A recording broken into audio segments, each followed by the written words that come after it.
o último capítulo se torna até um capítulo bem simples mesmo, que é o encerramento dessa epístola, né?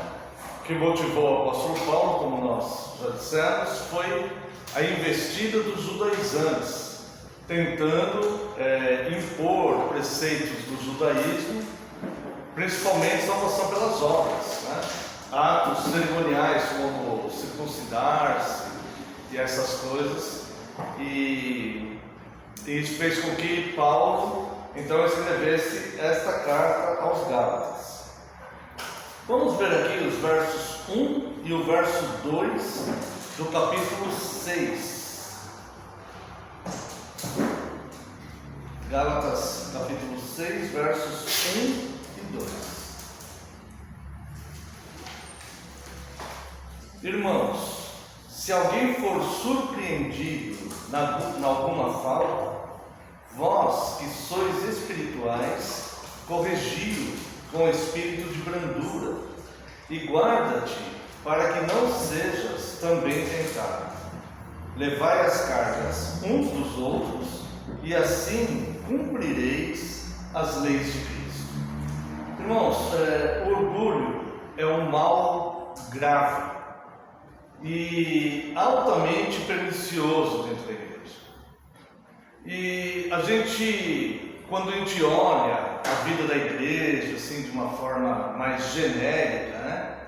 Olhando circunstâncias assim, creio que no mundo inteiro, olhando a igreja no total, nós ficamos com a impressão que as pessoas pensam que o orgulho está só entre aqueles que lideram, ou os presbíteros, ou pastores, ou alguém que tem algum tipo de evidência dentro da igreja, né? Mas não, o orgulho é um problema do ser humano, e ele pode ser encontrado no meio da igreja também. Então, quando o apóstolo Paulo, ele diz aqui: irmãos, se alguém for surpreendido em alguma falta, vós que sois espirituais, corrijam com espírito de brandura, e guarda-te para que não sejais também tentado. Então, um dos problemas que existe, né, e que Paulo detectou aqui na carta aos Gálatas, é que havia orgulho nas pessoas. Então, era comum numa igreja onde existe orgulho nas pessoas, é muito comum partidarismos, ou pessoas se acusando mutuamente. Ah, tal irmão fez tal coisa, tal irmão, né? Isso daí é um orgulho que está instalado na vida daquela pessoa que está observando o erro dos outros, né? E é isso que o apóstolo Paulo está falando aqui: se alguém for surpreendido em alguma falta, essa pessoa não tem que ser apedrejada dentro da igreja como se os outros fossem perfeitos e aquela pessoa que errou como se ela fosse a pior de todos, né? Então ele fala, corrigiu, porque é necessária a correção. Se ele for encontrado numa falta, é necessária a correção. Mas o apóstolo Paulo ele fala assim: corrigir o espírito de brandura. A intenção é corrigir aquela pessoa em amor, em brandura, e não pisar, né? Aproveitar que ela errou e tal, né? E aqui também diz, vós que sois espirituais. Existe uma diferença, porque se as pessoas, o orgulho, ele é um mal da carne do ser humano, né? Lembra que no capítulo 5 ele faz a distinção ali entre as obras da carne e o fruto do Espírito, né? Estudamos isso a semana passada. Então ele fala, se alguém for achado em algum erro, isso pode acontecer com qualquer pessoa, né? Somos todos seres humanos, tá? Agora, os demais, se são espirituais, tem que tratar aquela pessoa com brandura, com amor, com cortesia. A intenção é que aquela pessoa perceba aquele erro, se arrependa e permaneça e continue a sua caminhada, né? E é um mal muito grande quando, se supostamente alguém errou, uma igreja inteira começa a tratar aquela pessoa de forma diferente. São olhares, comentários, amargos. Isso daí traz muita mágoa, isso aí dilacera as pessoas, se tiver família, se tiver filhos, se tiver... Então isso realmente é um grande mal, que não procede do amor fraterno que Cristo nos ensina. Então a igreja deve estar preparada, porque como ela é formada por seres humanos, erros podem acontecer, alguém pode errar em algum momento, né? Mas é como uma grande família. Então, se houver, o ideal é que não haja às vezes, né? Mas quem pode garantir isso se somos todos humanos e falhos? Então, se houver algum erro, se alguém agiu mal por algum motivo, cometeu algum erro, os demais devem corrigir com espírito de brandura. O amor deve estar prevalecendo, né?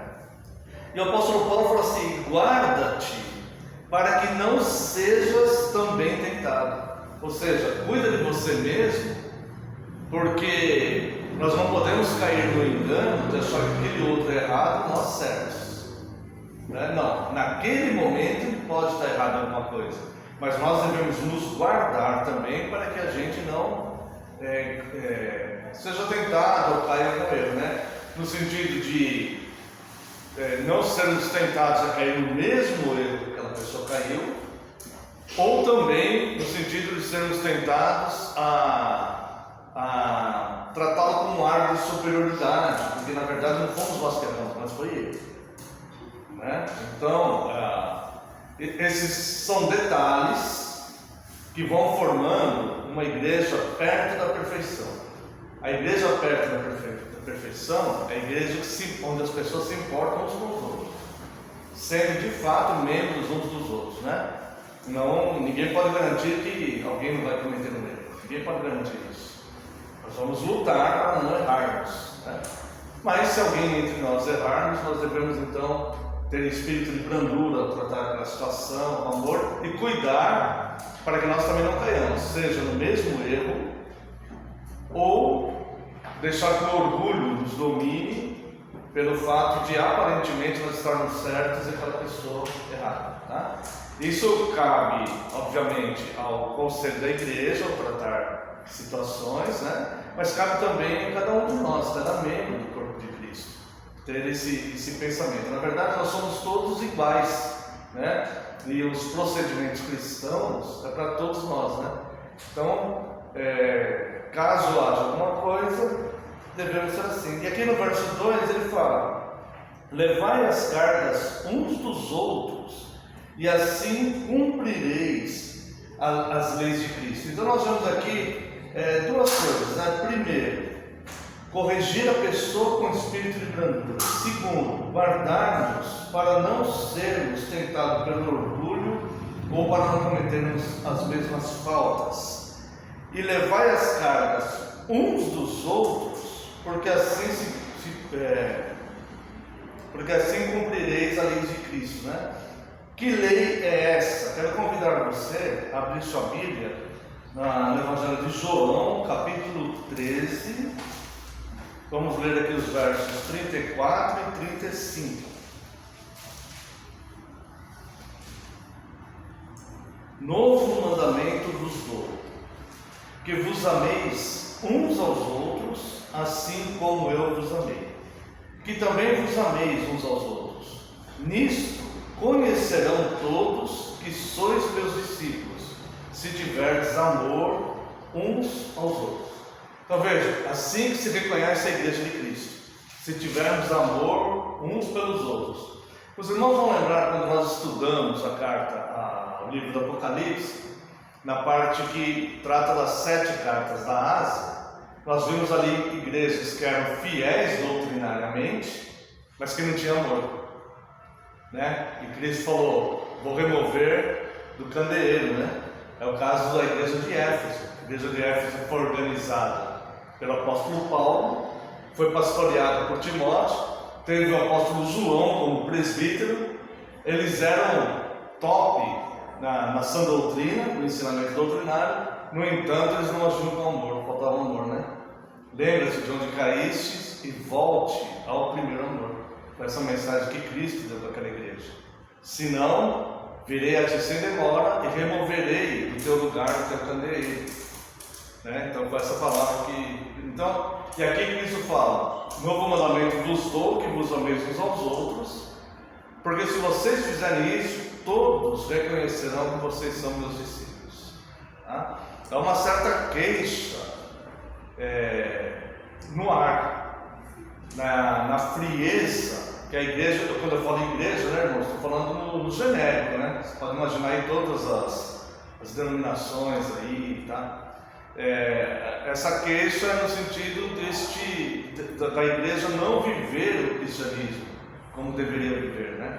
Então muitas vezes tem o discurso, mas não tem o amor na prática, tá? E esse amor não deve ser só daqueles que estão à frente, mas cada um de nós, tá? E quando nós pensamos no orgulho, lembrar que o orgulho é um problema do ser humano que deve ser combatido, e não somente daqueles que estão liderando uma congregação, tá? Vamos ver aqui versos 3 a 5. Porque se alguém julga ser alguma coisa, não sendo nada, a si mesmo se engana. Mas prove cada um o seu labor, e então terá motivo de gloriar-se unicamente em si, e não em outro, porque cada um levará o seu próprio fardo. Então aqui Paulo, ele desencoraja a tendência que nós temos de nos compararmos com os outros. Aquela situação de falar assim: poxa, eu estou certo porque eu faço isso certo, mas aquela pessoa está errada porque ela faz aquilo errado. É uma tendência que o ser humano tem de olhar para o outro, identificar erros nos outros. Né? Isso, irmãos, isso é muito perigoso. Principalmente no tocante aos que estão criando filhos, os que estão criando crianças, porque às vezes esse erro que nós notamos nos outros não é propriamente um erro, às vezes nós pensamos que é, nós temos essa aparência, né? E se nós nos deixarmos levar por esse sentimento, nós acabamos dando uma dimensão maior a este erro, de tal forma que a gente fica comentando aquilo, e a gente vai acabar comentando em casa na frente dos filhos, e a gente não sabe o que esse nosso engano pode causar na mente dos filhos, mas eu posso dizer que engano nenhum faz bem. E aí a criança ela cresce tendo uma imagem negativa de uma igreja, de um irmão, ou de um presbítero, ou de um pastor, porque ela escutou aquilo, né? Lembre-se que se uma criança imaginar: olha, tal pessoa fez mal para minha mãe, tal pessoa fez mal para meu pai, torna-se inimigo para ela. E é questão de tempo dela crescer e muitas vezes se rebelar contra a igreja. Então, há que se ter muito cuidado, muito zelo, muita sabedoria para lidar com questões assim. Então, quando alguém está errado, nós vamos orar por essa pessoa, né? Se for possível, corrigi-la com espírito de brandura, em amor, nós vamos fazer isso, sempre, nunca subestimando aquele erro. Né? Eu não sei se os irmãos já viram situações assim, mas eu já vi, né? Situações assim, igreja, final de culto, todo mundo falando de determinado erro que aconteceu sobre alguém. Isso daí, irmãos, é terrível, né? Isso é derrota completa na igreja. Tá? Então, por isso que ele fala, né? Levai as cargas uns dos outros e assim cumprireis as leis de Cristo, né? Então nós nunca devemos nos comparar com outros pensando ser superior a eles. Paulo diz que isso é um engano. Mas ele fala assim: mas prove cada um o seu trabalho. Aqui nesse sentido é uma avaliação pessoal que nós devemos fazer, certo? Estou sendo ativo ou inativo no meu amor e na fé cristã, na comunidade cristã onde estou inserido. Então essa avaliação ela é pessoal e não uma comparação com os outros, tá? Isso aqui vai servir assim para a gente ver o que a gente pode melhorar no tocante ao serviço cristão, né? Verso 4, mas prove cada um o seu labor é trabalho, né? E então terá motivo de gloriar-se unicamente em si e não no outro.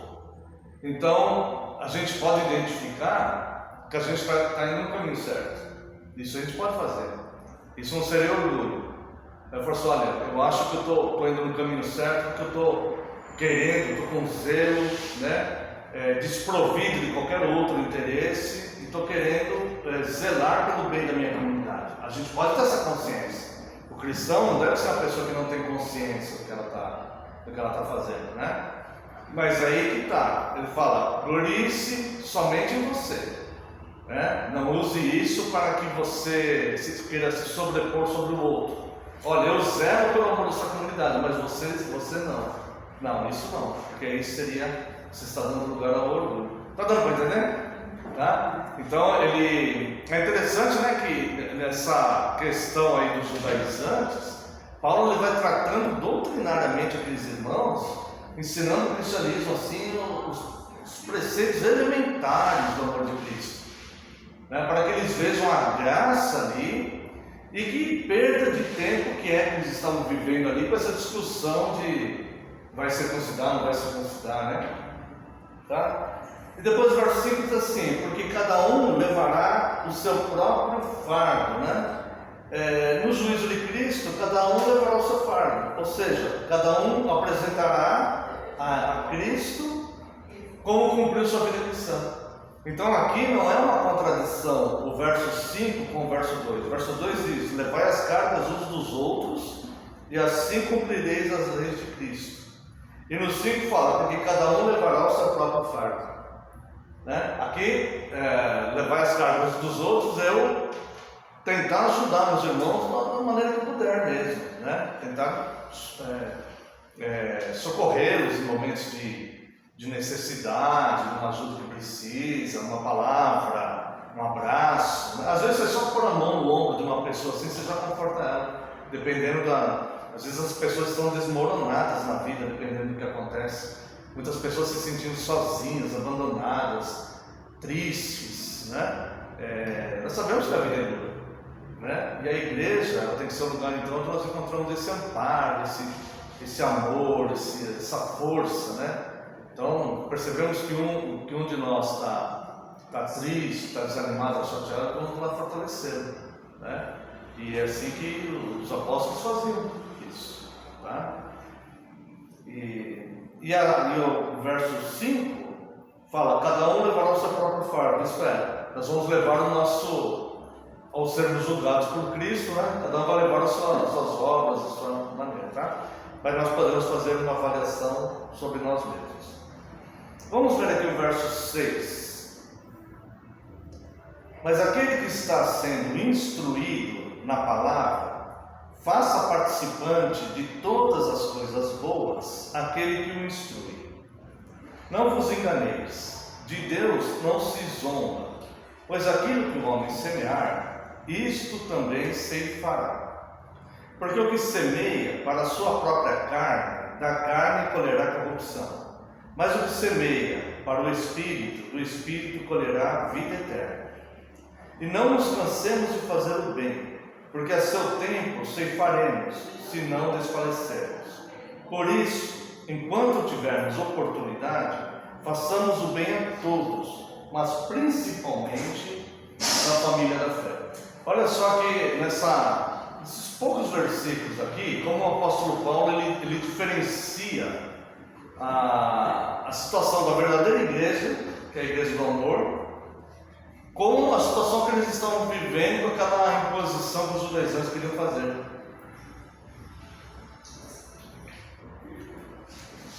Os judaizantes estavam lançando discórdia, querendo jogar aquela igreja contra Paulo, porque Paulo não tinha aquela pregação da circuncisão, né, e tudo mais. Aqui o verso 6, aquela parte da Bíblia assim, que eu não gosto muito de ensinar, mas é minha obrigação ensinar isso também, porque é doutrina, né? Então parece que eu estou querendo tirar algum tipo de proveito, mas não é doutrina como qualquer outra, né?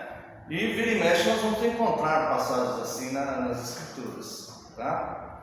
Aqui diz, mas aquele que está sendo instruído na palavra, faça participante de todas as coisas boas aquele que o instrui.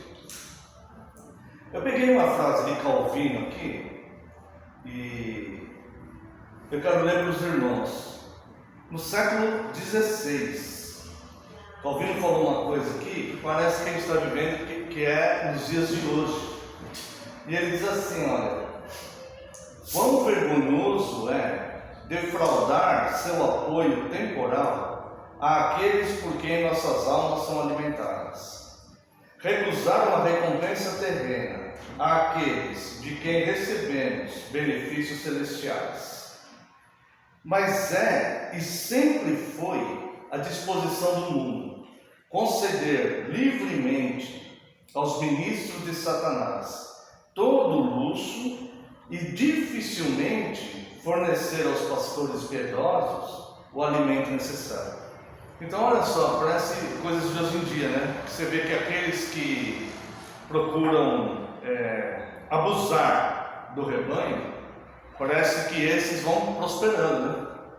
E se você olhar, você vê, né, que eles têm fazendas, carrões, aviões, um negócio até meio que é lícito,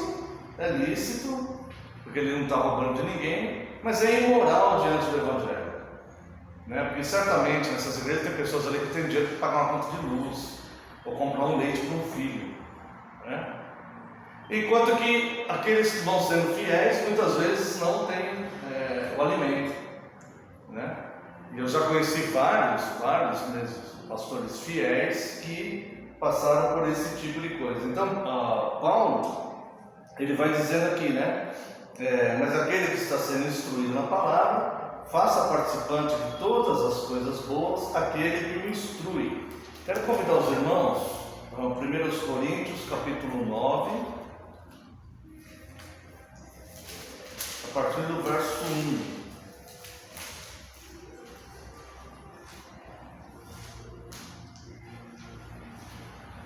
1 Coríntios capítulo 9, a partir do verso 1. Não sou eu, porventura, livre? Não sou apóstolo? Não vi Jesus, nosso Senhor? Acaso não sois frutos do meu trabalho no Senhor? Então ele começa aqui esse texto fazendo 4 perguntas, né? E aí ele vai falando: se não sou apóstolo para outrem, certamente o sou para vós outros, porque vós sois o selo do meu apostolado no Senhor. A minha defesa perante os que me interpelam é esta: não temos nós o direito de comer e beber? E também o de fazermos acompanhar de uma mulher irmã, como fazem os demais apóstolos e os irmãos do Senhor e Cefas? Ou somente eu e Barnabé não temos direito de deixar de trabalhar? Quem jamais vai à guerra à sua própria custa? Quem planta a vinha e não come do seu fruto? Ou quem apacenta um rebanho e não se alimenta do leite do rebanho? Porventura falo isto como homem, ou não diz também a lei? Porque na lei de Moisés está escrito: não atarás a boca ao boi quando pisa o trigo.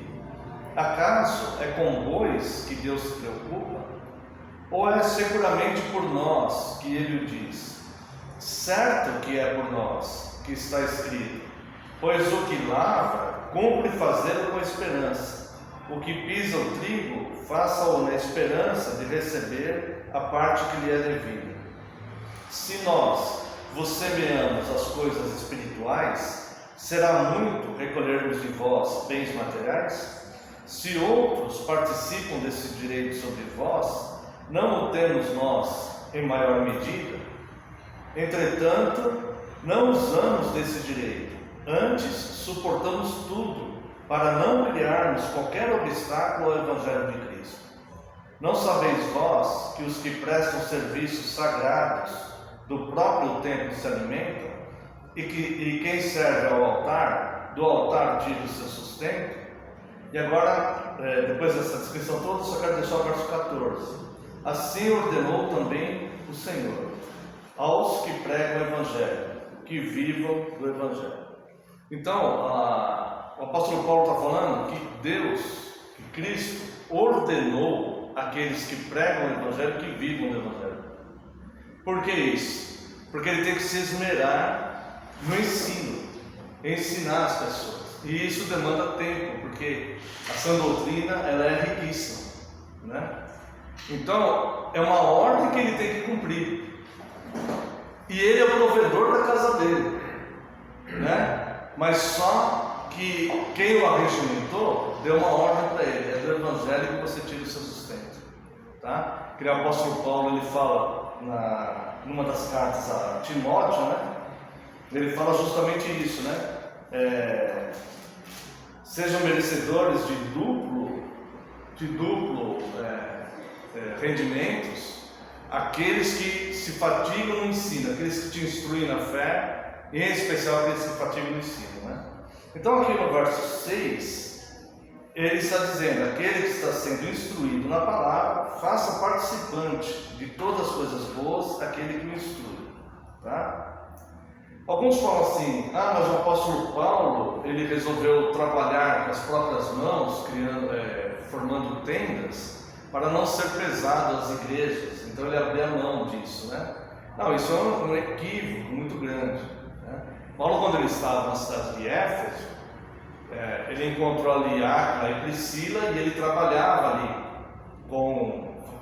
formando tendas, fazendo tendas, tá? Mas assim que chegou, que a igreja da Macedônia começou a mandar oferta para ele, a palavra de Deus fala que ele começou então a se dedicar o tempo todo ao ministério, ao seu apostolado.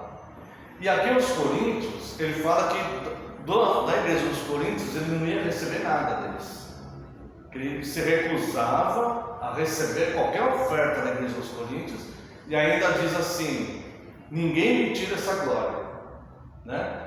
Só que depois, ele mesmo, o apóstolo Paulo, considerou isso ser uma injustiça e pediu perdão à igreja dos Coríntios por não aceitar as ofertas daquela igreja, né?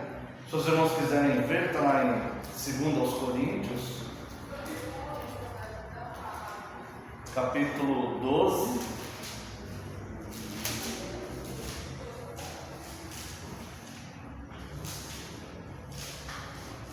Verso 13. 2 Coríntios, capítulo 12, verso 13. Na primeira carta aos Coríntios, ele fala que ele não quer receber nada dos Coríntios, né? E que ninguém vai tirar aquela glória dele. E aqui, na segunda carta, ele pede perdão, e ele fala: porque em que tendes vós sido inferiores às demais igrejas, senão neste fato de não vos ter sido pesado, perdoai-me esta injustiça. Então ele mesmo reconhece que ele não poderia ter feito aquilo, porque é mandamento do Senhor, e tanto que aquele que viva do Evangelho, tanto aquele que prega o Evangelho, viva do Evangelho, isso é mandamento do Senhor, né? Mas é mandamento do Senhor também que aqueles que fazem parte da comunidade cristã mantenham aquele que vive do Evangelho. E Paulo se recusou a aceitar a oferta daquelas pessoas por orgulho. E aqui ele considera isso uma injustiça. Ele falou assim: olha, vocês são iguais às outras igrejas. Eu, infelizmente, tratei vocês com diferença por não querer ser pesado para vocês. Perdoai-me esta injustiça, né? Porque existe bênção também no ofertar, que é isso que ele está falando aqui aos Gálatas. Note o contexto em que ele fala isso para os Gálatas, né? Ele fala: aquele que está sendo instruído na palavra, faça participante de todas as coisas boas, aquele que o instrui. E olha o verso 7: não vos enganeis, de Deus não se zomba, pois aquilo que o homem semear, isto também se fará. Porque o que semeia para a sua própria carne, da carne colherá corrupção, mas o que semeia para o Espírito, do Espírito colherá a vida eterna. E ele conclui essa parte falando: e não nos cansemos de fazer o bem, porque a seu tempo ceifaremos, se não desfalecermos. Ou seja, há um retorno nisso, né? Por isso, enquanto tivermos oportunidade, façamos o bem a todos, mas principalmente aos da família da fé, né? Então é um termo assim um pouco ruim vamos colocar assim, né? Para o ministro da palavra falar. Mas a gente não pode sonegar também isso da igreja, porque é uma doutrina como qualquer outra, né? e há bênçãos também para aqueles que ofertam. Depois vem o verso 11 aqui. Vede com que grandes letras vos escrevi, de meu próprio punho. Aqui é interessante, né? Porque Paulo, ele sempre tinha um escriba, normalmente Tércio, ou Timóteo muitas vezes, né? E aqui ele fala assim: vede com que grande letra vos escrevi. Quer ver? Vamos ver lá, 1 Coríntios 16, 21. 1 Coríntios, capítulo 16, verso 21. A saudação escrevo a eu, Paulo, de próprio punho. Então você vê que a carta aos Coríntios, o escriba escreveu, ele ditava e o escriba escrevia. Tá? Nesta carta aos Gálatas, ele fala assim: vede com que grandes letras vos escrevi, de meu próprio punho. Então ele não está escrevendo só a saudação. Ele fala assim: veja com que grandes letras vos escrevi. O que dá a entender que ele fez questão de escrever essa carta aqui pessoalmente. Agora, não sei se você vai lembrar, não sei se foi a aula de introdução ou no capítulo 1, onde ele dá um peso, porque ele sempre fala, né? Eu, Paulo, apóstolo de Cristo, o irmão Timóteo, né? E Tércio e tal, ou não sei quem, para a igreja e tal. Aqui é o capítulo 2 do versículo 1, que no versículo 1 ele fala Paulo, apóstolo e tal, né? E o verso 2: e todos os irmãos, meus companheiros, a igreja da Galácia. Lembra que nós falamos isso numa das aulas?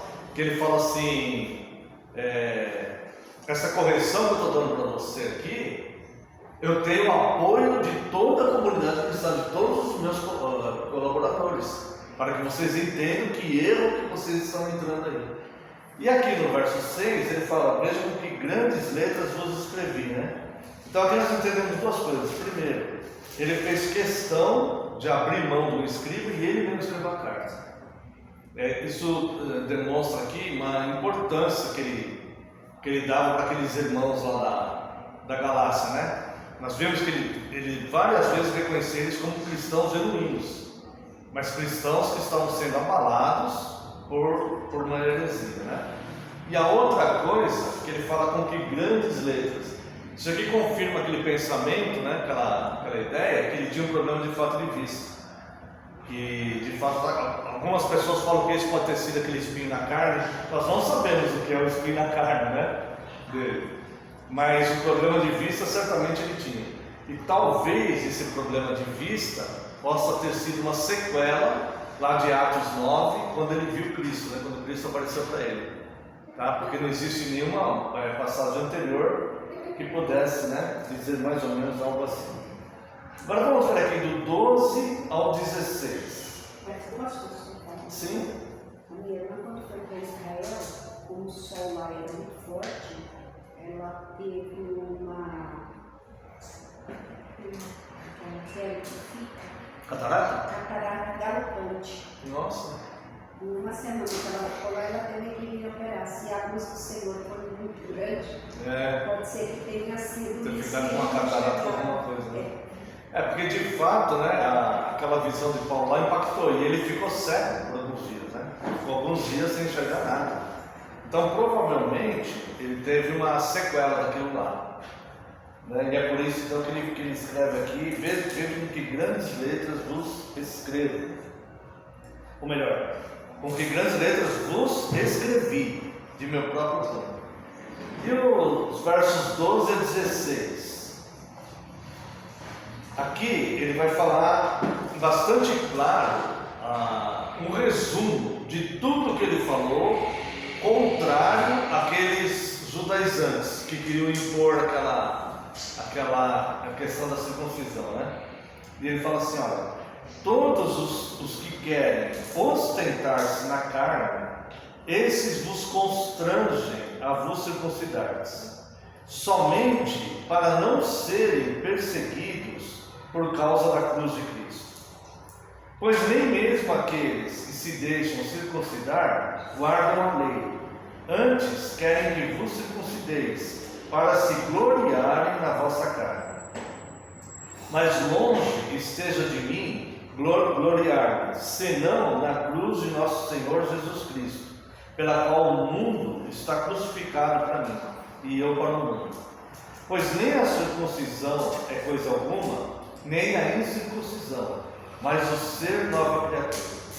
E a todos quantos andarem de conformidade com esta regra, paz e misericórdia sejam sobre eles e sobre o Israel de Deus. Então nós vimos nessa carta aqui, Paulo dizendo várias vezes que havia perseguição aos que não se circuncidavam. Tá? Aqui no capítulo 5, verso 11, ele diz assim: eu, porém, irmãos, se ainda prego a circuncisão, por que continuo sendo perseguido? Logo está desfeito o escândalo da cruz. O que quer dizer isso? Que todo aquele que não pregava, que não aceitava a pregação da circuncisão, ele era perseguido nessa igreja. Tá?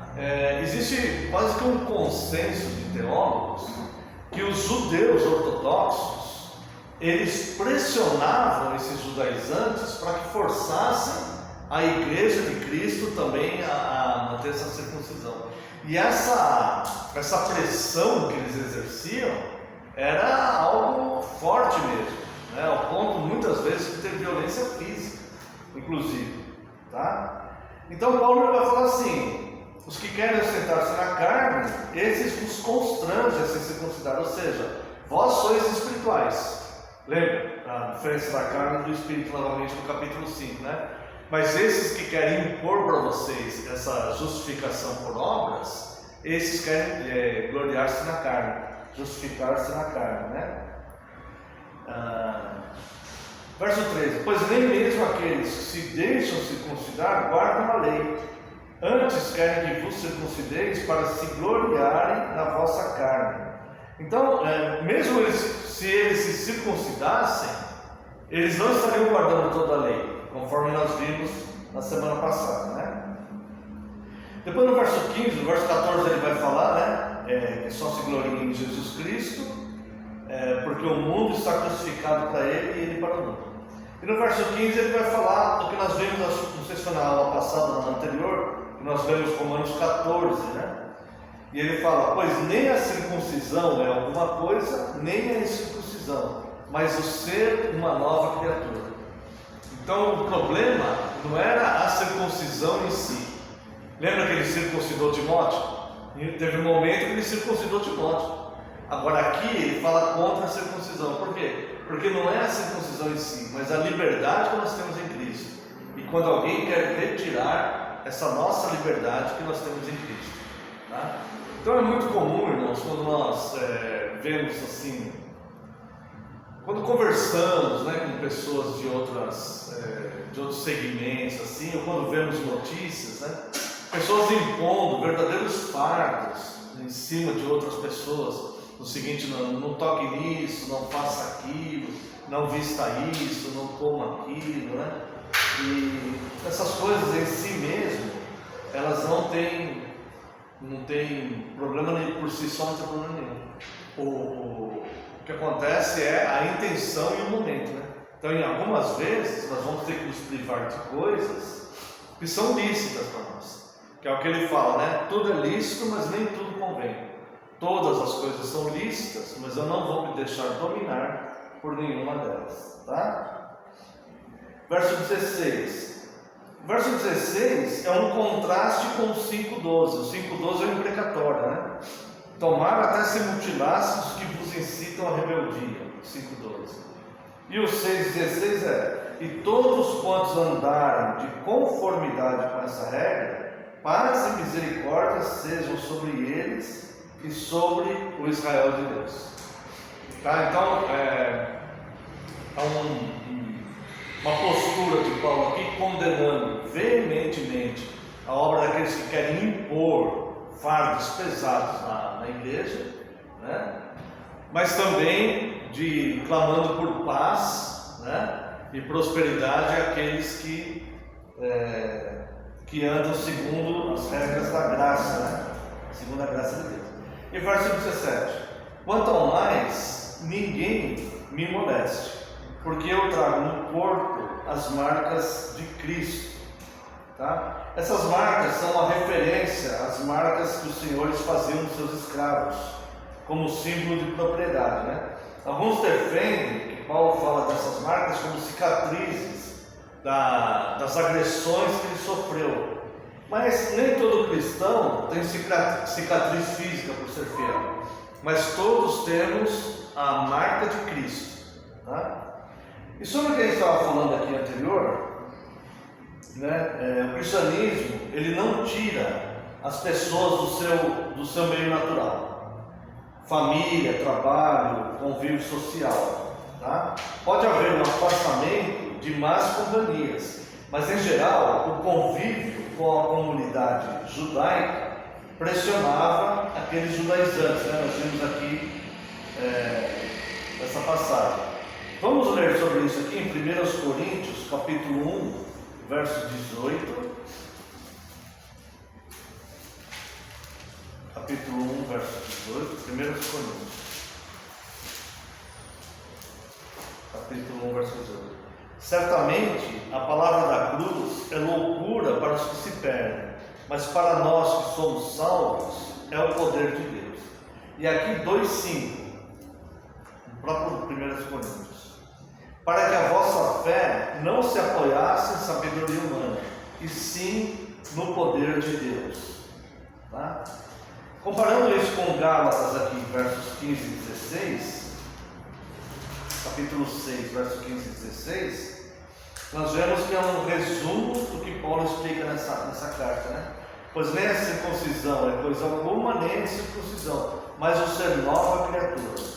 E a todos quantos andarem de conformidade com esta regra, paz e misericórdia sejam sobre eles e sobre o Israel de Deus. Então, nós nos tornamos uma nova criatura em Cristo. Criatura essa que foi comprada para a liberdade, né? Por isso nós não devemos nos deixar escravizar por qualquer outra coisa, tá? E aqui o verso 18, né? A graça de nosso Senhor Jesus Cristo seja, irmãos, com o vosso espírito. Amém. Então a bênção, ela acaba refletindo o teor da carta, né? A graça e não a justificação pela lei. Tá? E assim a gente termina, né, essa carta aos Gálatas e podemos tirar daqui uma lição de liberdade do nosso estado em Cristo, em que nós não devemos voltar a nenhum tipo de escravidão, seja ela escravidão do pecado que Cristo nos libertou, e nem a escravidão de fardos que sejam colocados sobre nós. Amém? Espero que tenha sido potente. Pode tirar aí. Temos alguma